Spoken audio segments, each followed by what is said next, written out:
Among Michael's victims that night were 3 teenagers: Annie Brackett, Linda Vanderklok, and Linda's boyfriend, Bob Sims.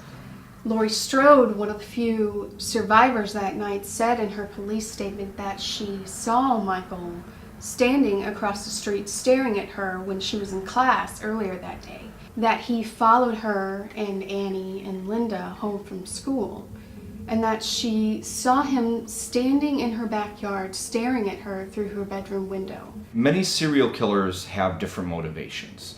H.H. Holmes' motivation was purely financial. Then you had Carl Panzram, who murdered his victims as revenge for how he was treated in prisons, how he was tortured in these awful prison conditions in the early 1900s.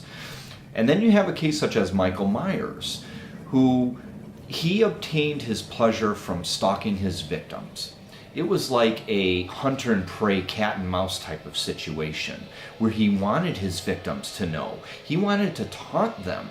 He wanted them to know he was there. There were times that Laurie said in a police report, Laurie Strode specifically said in her police report that she had seen Michael Myers, staring at her at these different locations. And then she would look away and look back and he would be disappeared into thin air, almost like a phantom. Dr. Loomis wrote in a lot of his memoirs that Michael would just sit day after day in the sanitarium and he would stare at the wall, but he wasn't seeing the wall. He was looking forward to that day when he would escape and go back home and kill.